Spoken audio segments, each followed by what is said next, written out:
I make it really simple. Like, would you rather have a life full of stress, anxiety, overwhelm, fear, self-doubt?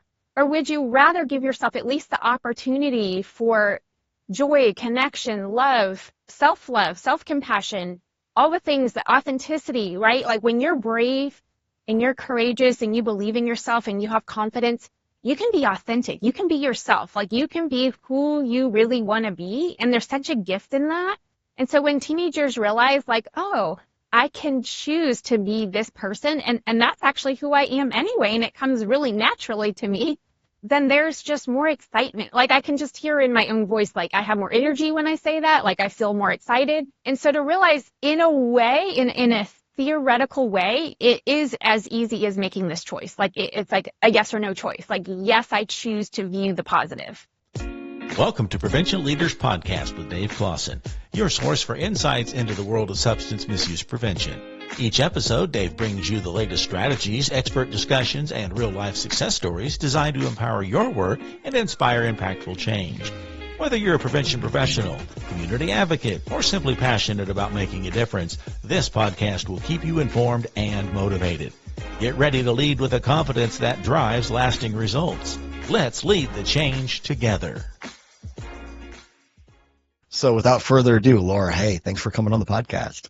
Hey, thanks for having me. How's it going?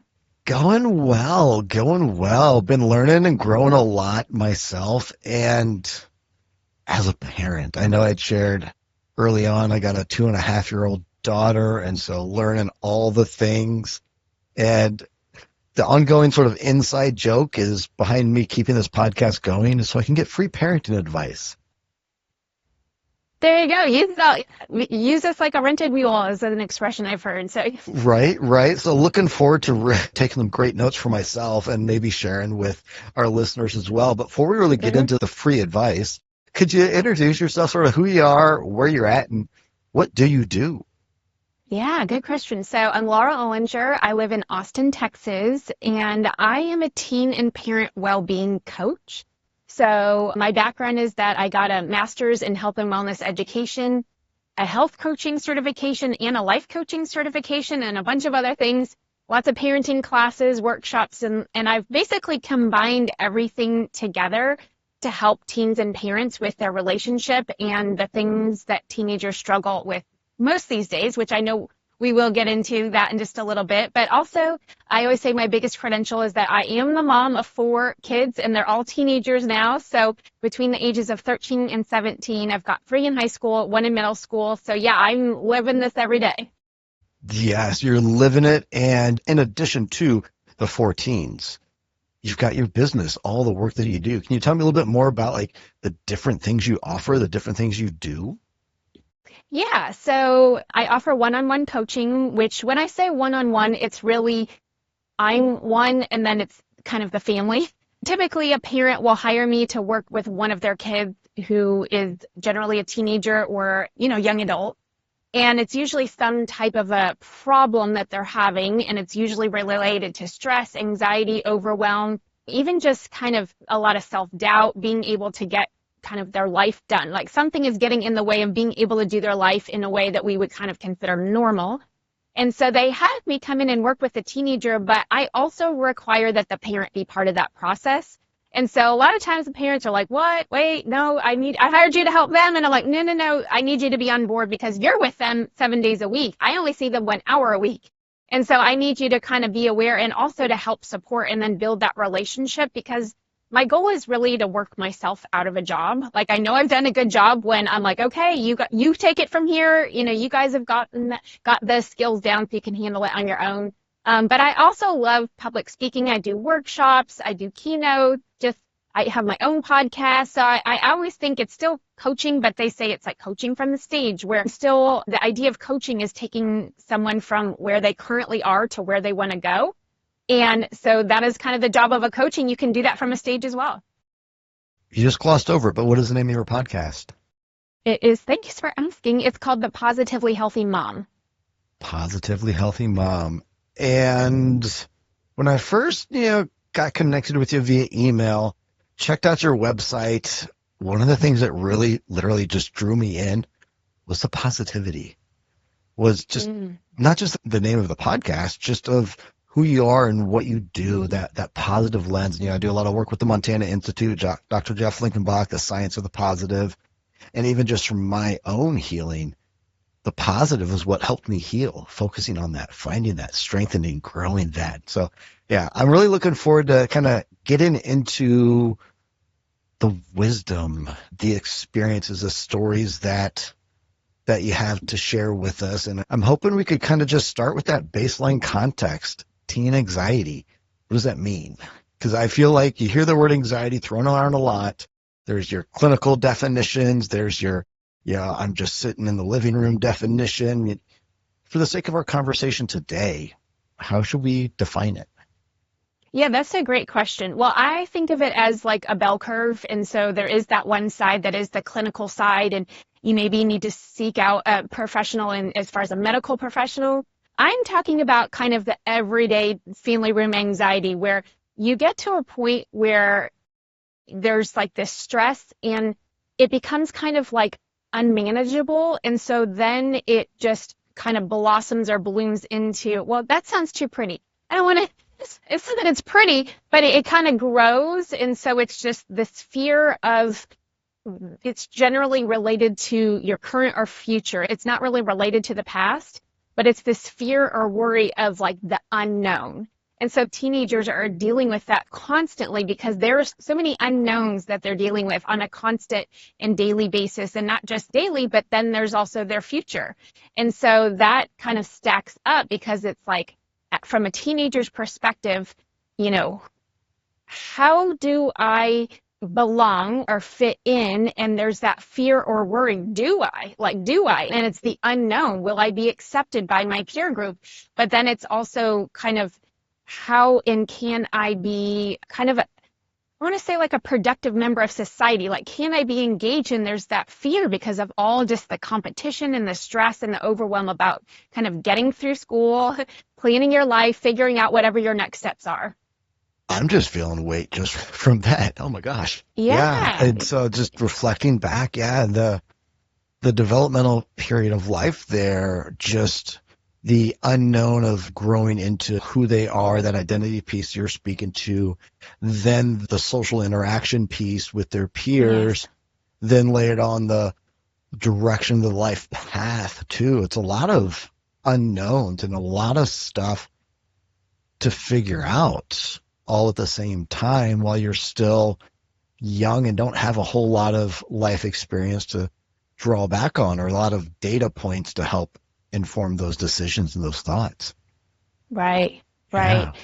Yeah. And, not to pile on, but then, all of that gets amplified with social media, which we know, and it's such a big topic to talk about these days, but it's like we, growing up had these same stresses, but I don't remember feeling the level of anxiety that so many teens feel these days. I remember here and there being like, oh, I hope I get into a good college or whatever it might be, but it wasn't to this level and to this extent and this extreme.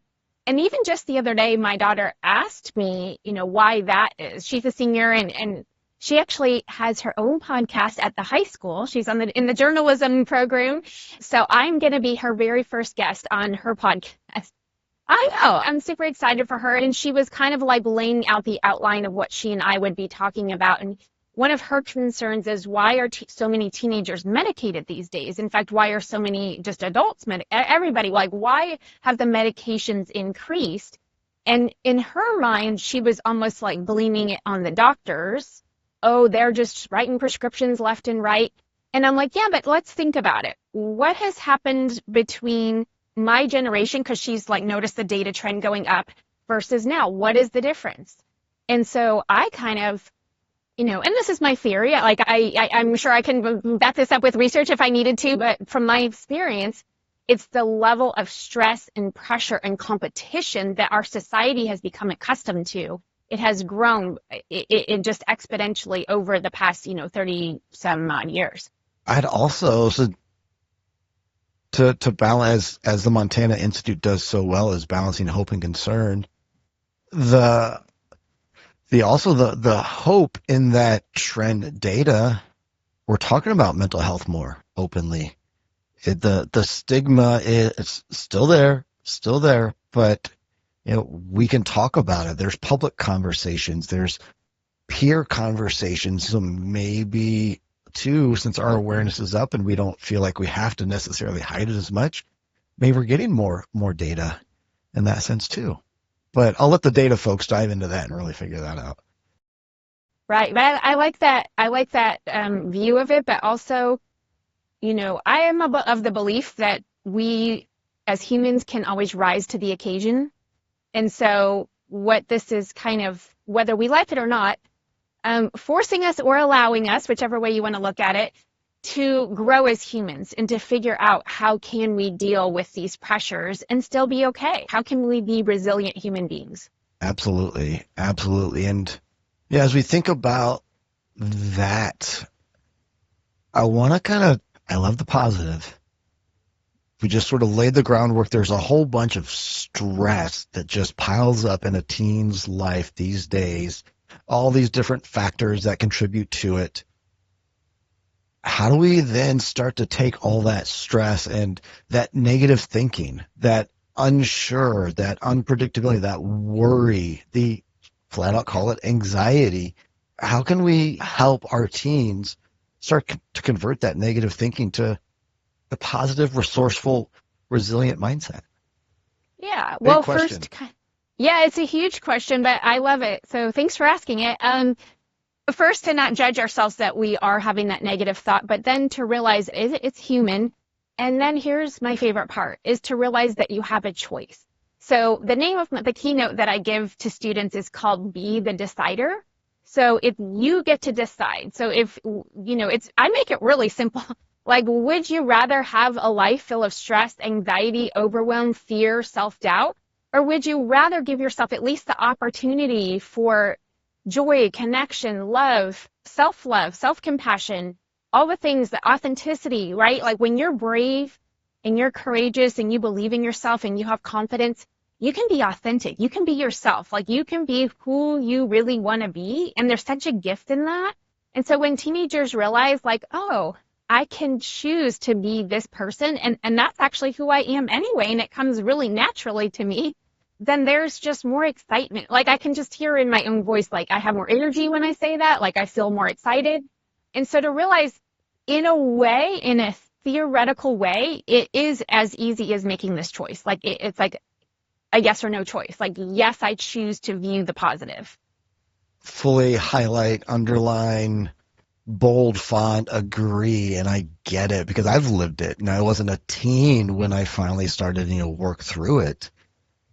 But I get it. But how can we, so speaking to parents, yes, we work in prevention, but many of us are parents, and we also work with parents.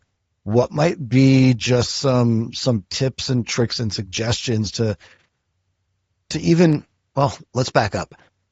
What can we do as parents or prevention leaders coaching other parents to be able to at least set the stage to be able to have conversations about anxiety with a teen before we start throwing advice at them? To set the stage, yeah. I think the first thing I find that a lot of parents, they get anxious talking about anxiety or any emotion for that matter. A lot of, we weren't necessarily born with that emotional fluency that we're trying to teach our children today in like social emotional learning programs. So it doesn't always come natural. And so I would say the very groundwork is just get comfortable with those feeling words. And my very simple way, I know we're not doing tips yet, is just notice how you're feeling, that self-awareness. I feel worried. I feel stressed. I feel excited. I feel hopeful, right? And just, it's like literally a short sentence. And so a long time ago, I got that great advice from a family therapist, and one of my daughters was really, really shut down and closed off and very defensive. And I didn't understand what's happening. I didn't understand why she was like that. And she said, well, let's just get comfortable. And so every night we would go around the family room or the dinner table, and we would do kind of the rose and thorn, the highs and lows, but we would kind of weave into the conversation. I felt this today when I had my high moment, or I felt this today when I was having my low. And it was so amazing how incredibly simple that was and how effective it was. And now it's so funny because if you met my daughter, you'd be like, what? You were the one that was the emotionally shut down? No, we don't believe it at all, because it's like all I hear is just like the feelings on a very rapid, basis. And then, but the thing was, it was also beautiful for my sons. I feel like that was such a gift for my sons because, we know kind of just in a cultural way that boys aren't taught to feel the feelings as much or to identify the feelings. And it's just been awesome now because even from then until now, I feel really comfortable that my boys feel comfortable just sharing. I feel frustrated. I feel annoyed. And they most likely usually share the more negative feelings. And that's okay because when they're in the good spirit, I can tell. I don't need them to say, I feel happy that I won my game. Like, right? They could just be like, oh, that was awesome. Yeah. For the male perspective, yes. Like, one of the things that really was a catalyst in me re-engaging therapy and going through the trauma recovery program is the longer I'd been sober, the more I realized I'd never actually dealt with those emotions, my moral injury, PTSD. But then two, got married and planning to have a family, which we now have a daughter. I really got to get my act together so I can be the best dad possible. And one of the big first steps was feelings, was emotions. And I still have, you can't see it, but right here on my desktop is a feelings wheel. Yeah. So I can pull it up and reference it. And it's interesting to, as I interact with folks in the professional space, they may not know my military background and they see me as a very people focused, very empathetic, which I am. But I was also an Army sniper and Wow. been to combat. It's like, in society, you don't put those together where I talk about my feelings and I can tear up at a chick flick movie with my wife, but I do. And that I want to normalize that. Like, I can do the stereotypical tough guy stuff, but I can also dance to Moana with my daughter in the living room and just be beaming with joy that they're not, mutually exclusive. Yeah. I forget where I was going with that, but that's just something that really, the more I've healed and learned and grown to understand emotions, in my stigma, in my own stereotype mindset, no feelings. I got to be that super soldier. Mm-hmm. It doesn't have to be that case. Yeah. And I love that you're saying that because I too went through that process myself of learning how to connect my mind and my body. Spent many years in therapy actually myself. And I remember my therapist saying, your facial expression doesn't match what you're saying. And I was like, what? I didn't even know. She goes, well, you're smiling, but you're saying something really horrible right now. And I'm like, oh, it was like I still, and that was after a couple of years in therapy, I still hadn't made the full connection. And I think there's times when we have to mask certain things for certain social reasons or whatever that might be. But I've really kind of prided myself in connecting and being authentic as much as I possibly can in the moment, which is, again, depending on the context of the situation, whatever's socially appropriate. Yeah. Yeah. And I used to say I have a very good poker face, which, as a college police officer, you need to have a good poker face, but to the point where it was unhealthy for me emotionally and mental health wise. But another thought that had popped in was, we're starting to talk about emotions with my daughter, very much so. Not just, hey, what are the things you love about mommy or daddy? How does it feel when mommy gives you a hug? Just little questions like that. And it's just so cool to watch her think and process that question. But trying to establish that norm of parenting through connection and also normalizing talking about emotions. Yeah. Yeah. I love it. That's great. Great foundation to lay there for sure in your family. Also, I'm not the professional. I don't know if I'm a professional at anything, but amateur at everything. I've encouraged folks like parents to also go to therapy themselves. I'm really big on living by example, to lead by example. I've seen parents send one of their kids like, oh, you need to go to therapy. The empath in me looks at it from that teen's eyes, say, well, am I the only broken one? Why do I have to do this? That just sort of further isolates and others them. Why not? Yeah, I'm a parent. I go to therapy too. I'm going to go actually meet with my therapist and to help normalize it so maybe they don't feel even more so othered or broken. Yes. It's so incredibly logical, right? Everything, whether we know it or not, is getting passed down, right? Like in so many just things that, it's like funny how when you're a kid and you don't like how your mom or dad does something, you always think, I'll never be like them. I'm going to be the opposite. And then you find yourself doing exactly what they did. Oh, wait, I swore I would never do that. Right. And it's just because that's how it works. And like going to therapy allows you to really like back up and like kind of view from a bird's eye view, like how your life evolved to become the way it is. And then also like what that is passing on to your kid. Well, with any time you tell somebody, hey, you should go to therapy, you never know what kind of response you're going to get. But there's been some folks that they really, like, oh, okay, I get it. Whereas those like, what are you talking about? And the defenses come up and all that. Yeah. But yeah, we've got to live by example. What is the culture you're fostering, whether you're being intentional about it or not? But yeah. Okay. So step one of the advice for parents, no matter your job title, parents is just, start to get comfortable with emotions. Then one of the things that I had to learn was once I got comfortable with them, I understood them, I could then talk about them. But then what about like, I use the term working with them. Great. So I have this emotion. Oh, what do I do with it? Like Exactly. Regulate? Yeah. Is that the right word? Yeah. Step two would be that emotional regulation. And, that almost is like, to me, a little bit of a misnomer because by regulate, it means like turn it to the like correct area. And I don't think that we should so much like emphasize as what is the correct response. We want to make sure that our response is not inappropriately violent or disproportionate, right? So I know someone who anytime a glass would drop on the floor and the glass would break, they would be like freak out. And I would be like, yeah, I get it. There's glass on the floor and we're still alive. We're okay. We can clean it up. We can sweep it up. And it just felt like too much. And so kind of like that step one, which was like kind of getting that self-awareness to like how you respond to stressful events, whether it's big or small, but making sure that it's safe, right? Like we're not throwing stuff at people and we're not cussing them out, but B, that it's appropriate. And so what I feel like is so valuable there is that we're modeling that for our kids. So if I spill my coffee on my shirt and I'm leaving for a meeting, right, I'm allowed to be upset. I'm allowed. In fact, I'm a yeller, but there have been a few times where I yelled and my kids were like, why are you yelling? And I was like, there is no rule that says moms are not allowed to yell. Like, that is not a thing. Like, I am upset. I am mad right now. And it's okay because I'm upset.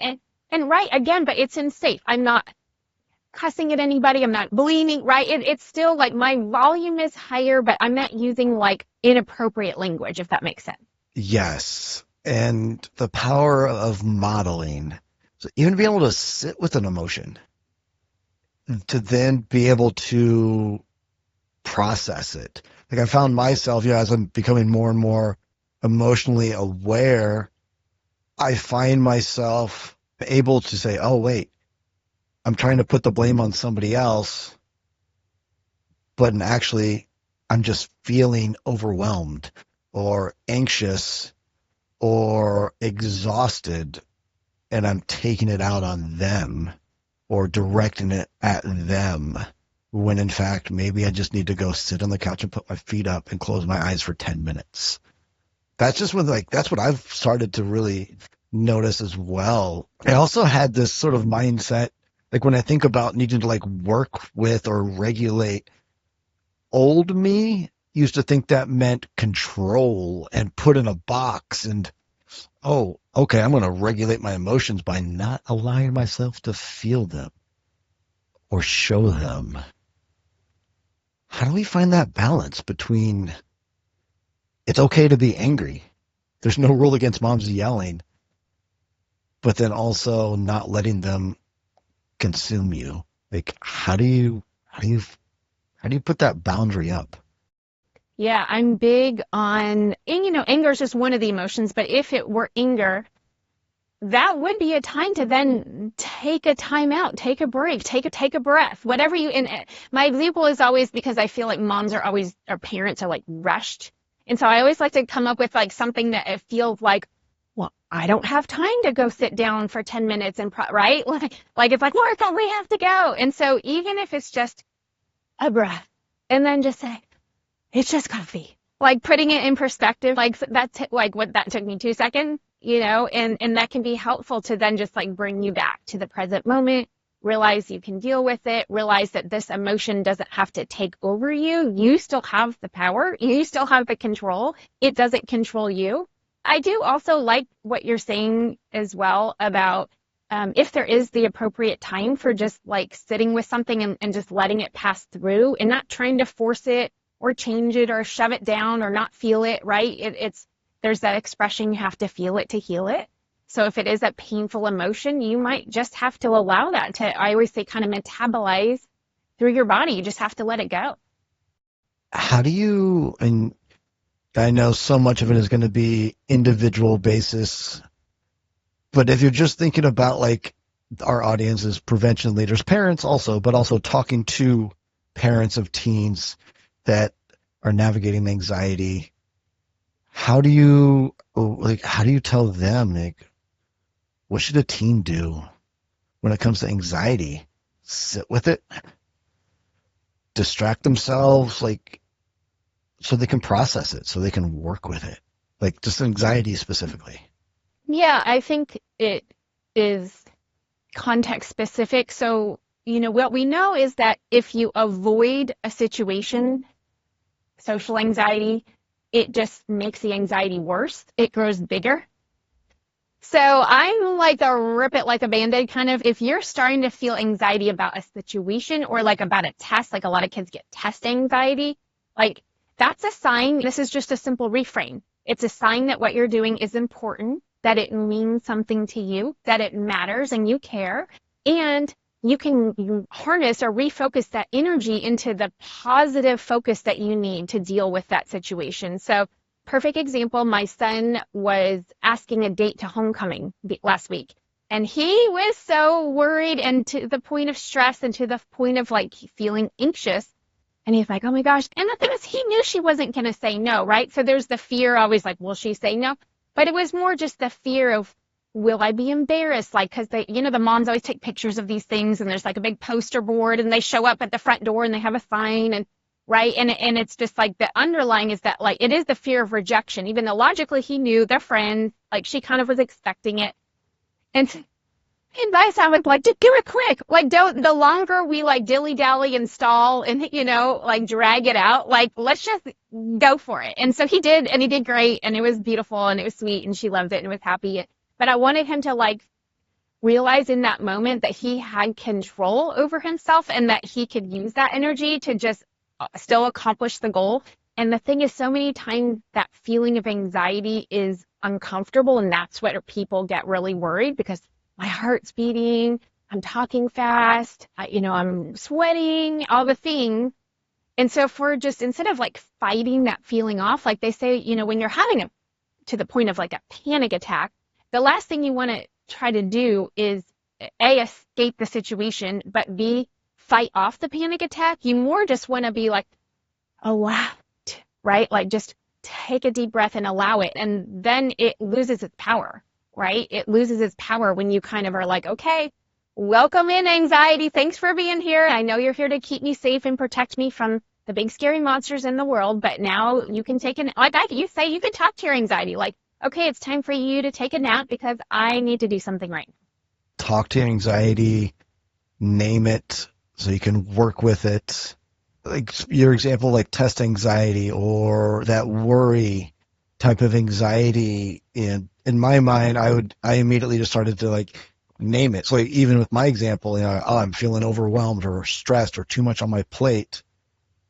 Then yeah, that shift to then, okay, well, if that's what I'm feeling, it's because I'm anxious about the test.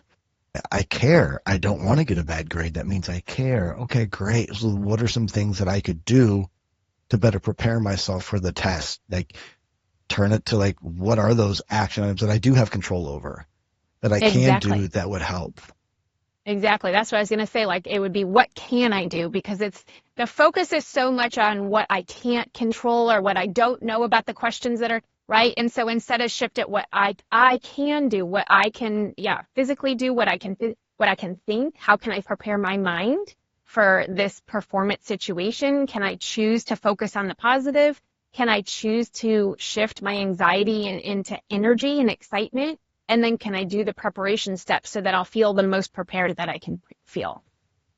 How do we coach parents to have that conversation? Because I know human nature is that, for motivational interviewing, the writing reflex. Look, I've taken the SAT, I've taken the GRE, I get it. Here's what you need to do. Make flashcards, go over this, and just going straight to the advice. How can we as parents guide, coach to help teach our teens that critical thinking thought process? Well, I break it up into two. I try to make everything as simple as possible so people can remember it, but I break this part up into two pieces. Sometimes a teenager just needs to vent. They want to freak out, and that is very uncomfortable for parents because it feels like this energy that's like coming at you. And it almost feels like it's some type of an attack. The thing is, I work with the teens and I work with the parents to identify, is this one of those times when you just need to vent? Okay. And then I work with the teenagers. Hey, mom, hey, dad, can I vent for 5 minutes? Hey, mom, hey, dad, can I just rant for 10 minutes? I do find it's helpful for the parents to tolerate that big energy a lot easier if they know there's some type of a time limit and this isn't going to go on for the next 5 hours, and kind of just have a container where that's allowed and it's okay. And so if a teenager needs to just the anxiety, okay, great. And then the other, you're like, there's two options. The other one is, do you need my help? Do you need my support? How can I support you? What can I do? What can help you right now help yourself? So it's like basically asking questions. What is it that you need? And so is it, do I need to vent or do I need solutions? Do I need help? And so those are kind of the two things. The number one mistake it's kind of, again, in those two categories that I see is parents either dismissing and invalidating the feeling. No, you shouldn't feel worried about the test. You've been studying for 2 weeks. You're going to be fine. Or no, you're always too hard on yourself. Overthinking this. Oh, stop overthinking, right? Dismissing instead of validating. Oh, honey, I get you must be feeling so anxious because this is your final exam tomorrow. That makes sense. I totally get that.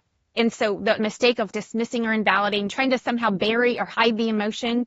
And then the second one is just that fix it part, which is like, okay, then you need to make flashcards and you need to do this, you need to do that, right? Instead of putting it on them, they need to care. It's their life. They need to care about it equally or more than the parent cares. And so that's why it's like, I'm always just like gently giving the plate back to them. What do you need to do? What is your next step, right? Like kind of putting the ball in their court instead of telling them, because here's the thing.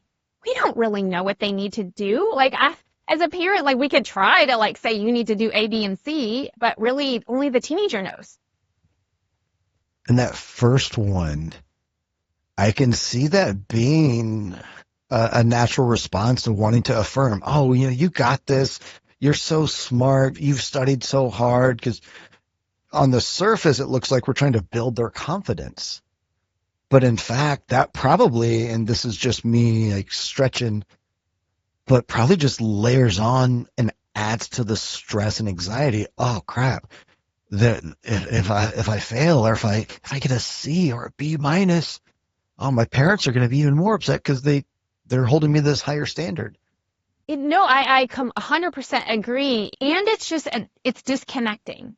Right. And so then your teenager is less likely to go to you in the future to vent because they just think you don't get it and that you don't understand and that you're not validating and seeing them for what it is that they're trying to share. Yes, that connection piece. And I actually did a training video for the community partnership of the Ozark in Missouri. And really the video for parents was parent for connection. Not cooperation, not obedience, but right. Connection. Because when you have that connection, you have that foundation for any conversation, whether it be drugs, alcohol, sex, stress, anxiety, whatever it may be, when you have that connection. And so, yeah, by dismissing their emotions, you're chipping away at that connection. Exactly. Like if we could, because knowing who the listeners are, like if we could sum up everything that we were saying and distill it down to that one word, is just connection, because you need to be the safe place. Like you want to be, like that should be the goal. And when you were asking earlier about what's the foundation that we can lay out here, it didn't feel like the right time to bring up like parenting styles, but there is a piece in that. Like there is the piece, and I can do it real pretty simply, which is there's kind of 4 classic kind of researched parenting styles. And there's all the new words like snowplow, like the added words, right? Like sometimes people get really creative, but it's pretty simple. So if you think of like like 4 quadrants, there's from side to side, there's the expectations, there's the boundaries, there's what they call demandingness. Like I expect my child to do well, to follow the rules, to be a good student and a good citizen. And then there's the ones who are like, I don't know, like whatever they want to do is fine. It's okay with me. I don't care. I can't deal with this, right? So that's kind of the right to left. The up and down is the warmth. So the warmth and the empathy and the love and the care, that's high. And then kind of that coldness and disconnection is low. So that's how you come up with these. And so this top left, I always start is the low demandingness, but very warm. So that's your helicopter parent. That's your snowplow parent.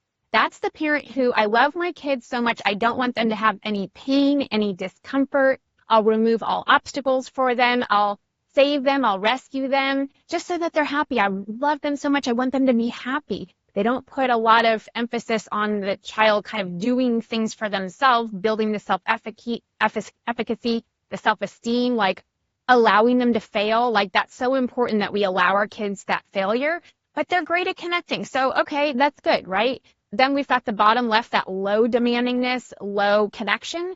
Those are the avoidant parents. Those are the dismissive parents where either they're too busy, either with their job or relationship, or they fear intimacy. Those connections, like we were talking about earlier, being shut down from your emotion, they don't know how to connect on a feelings level. And so therefore they just avoid it. Whether they even know they're doing it or not is probably mostly very subconscious, that they're avoiding those conversations about, tell me how you're feeling. Like, what are your thoughts about this big test you have? They're not engaging in those types of conversations. Then we've got the bottom right, which is high demandingness, low warmth. And those are the military style. Those, I always have like a picture of a hammer where they are all about rules and respect and order and you obey me. What those parents are missing the opportunity for is that warmth and love and connection. Those are the kids that are more likely to sneak out, rebel, lie, because kids are going to do what they want to do, and they're going to just find a way to do it. Or they're going to have to get a way around your rules instead of talking to you about those rules. Then we've got the top right, which is what researchers say is the healthiest style, the authoritative style. And that's blending that warmth and connection with the demandingness. We have boundaries, we have rules, we have order, and we love you so much. So we're open to having a conversation about things. Let's talk about it. Sometimes when I imagine, no one's ever actually said this to me, but I imagine certain parents say, well, she's saying we should negotiate with our kids and let our kids negotiate, and then the kids are the ones ruling the roost.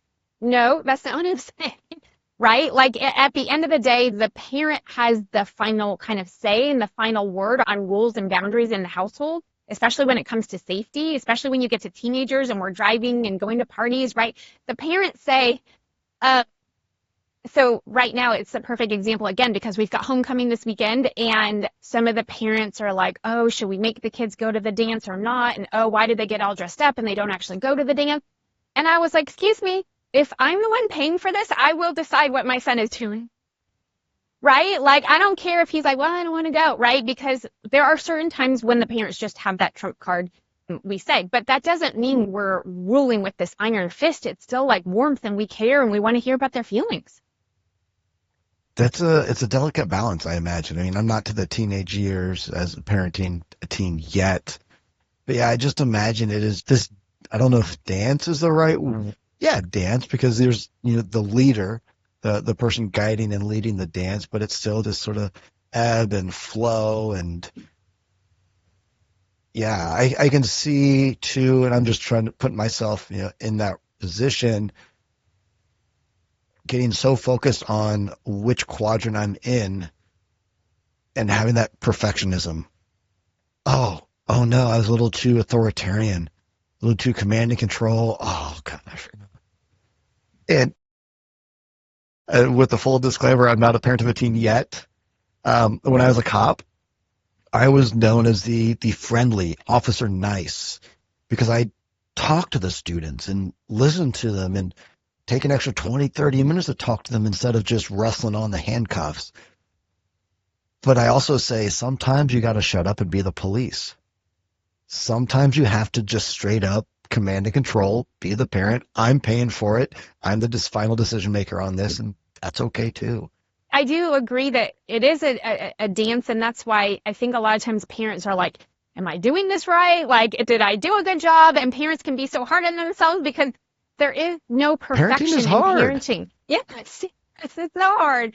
And there's no like ever necessarily one right answer, right? It could be there could be multiple options that could be kind of qualified as that good response or positive response. And so, yeah, it's just, and that part of what I help parents do is build their confidence in that and not like second guess themselves so much. The thing is when you're doing it every day, we call it that unconscious competence where you just become good at something because you've done it so many times. But then you throw in the mix like multiple kids and multiple personalities. And so you kind of parent to each kid a little differently. And so, yeah, it's just like, I think when you know in your heart that you're doing it with love and you're doing it with care and you're also doing it with their best interest in mind, which is number one, safety, but also that foresight, like the example of, yeah, is it dangerous for my kid to go to the dance or not go to the dance? That's not an issue of safety. But in my opinion, that it builds character to go to an organized school event where you're forced to be in an uncomfortable situation and forced to look around and be like, who do I talk to? What do I do? Like, I feel like it's a rite of passage.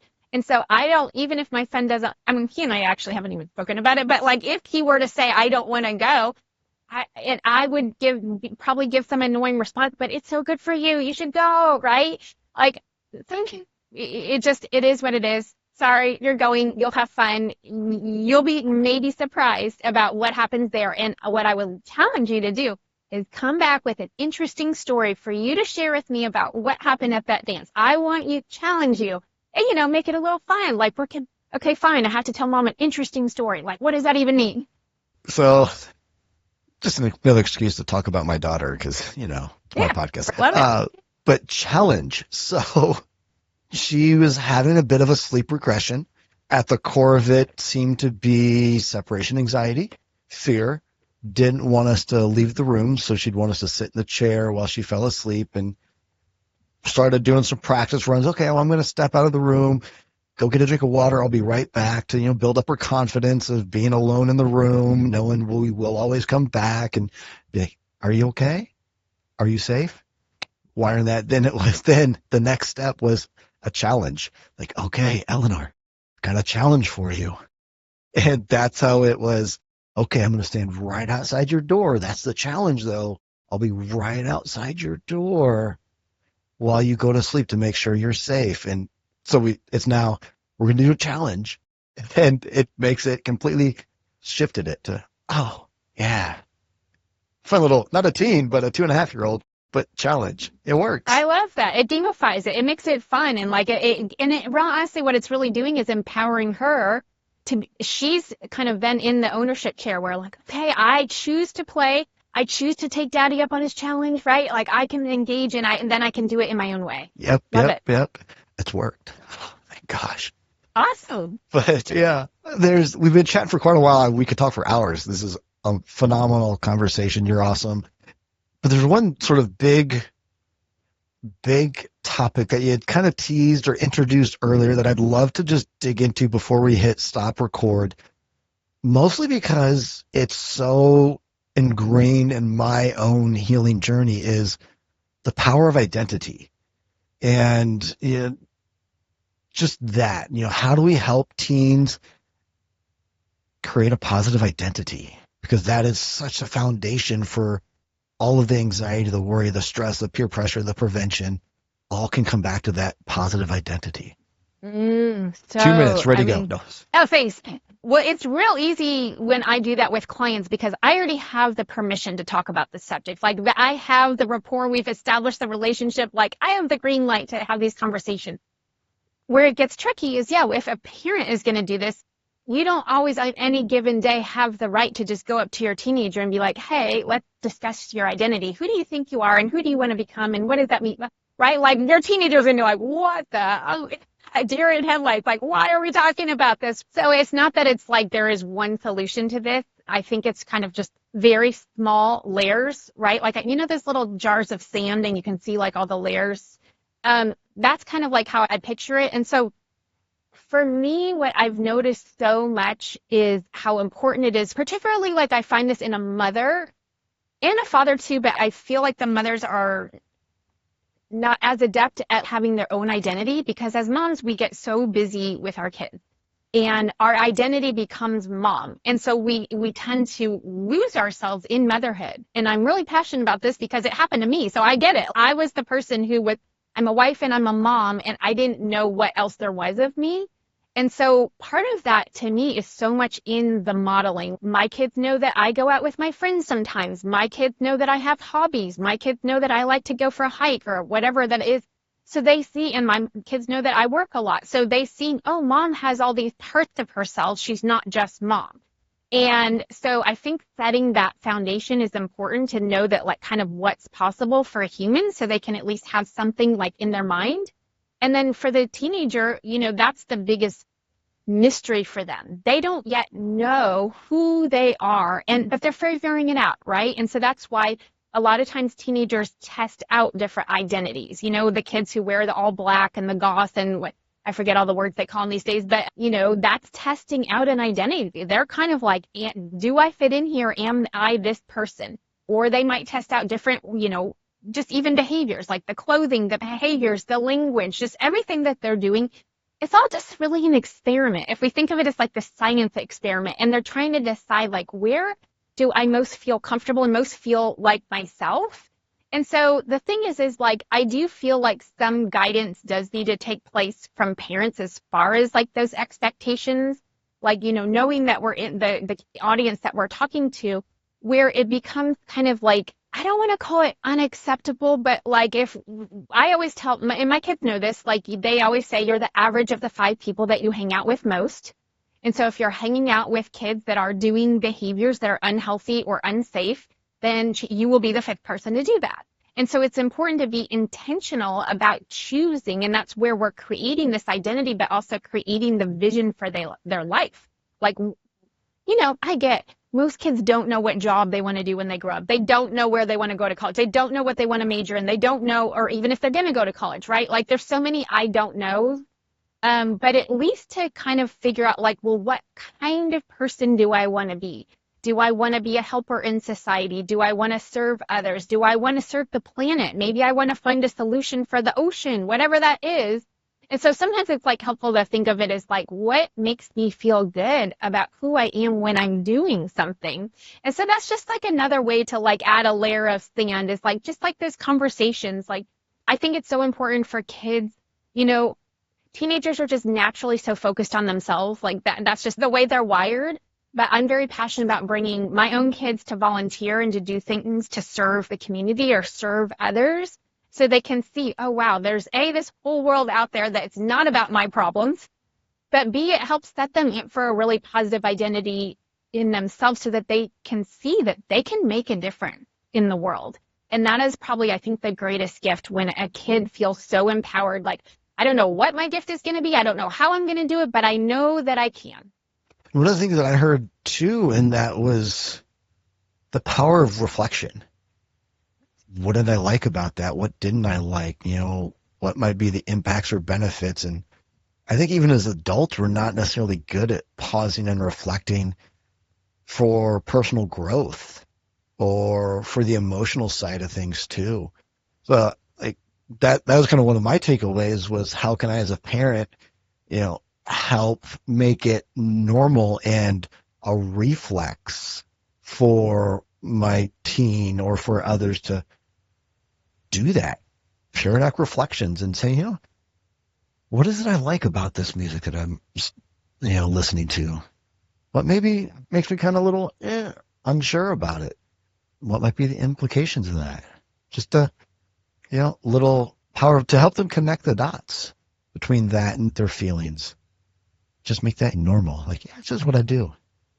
I like that so much because so many times a teen's behavior and decisions, they don't know why. They're just doing it because everybody else is doing it, right? Right. They haven't necessarily asked themselves that question. And so making that, I think, part of like a normal conversation that you would have at dinner. I'm a big proponent of, even though we have busy schedules and our kids have sports and all the activities, like family dinner is very important in my household because that is when these conversations are happening. And that's when even if, say, I'm talking to my daughter, my son is still there. He's still hearing that, right? And so, like, it's such an opportunity for him to even then reflect on himself. Like, oh, they're talking about this. What do I think?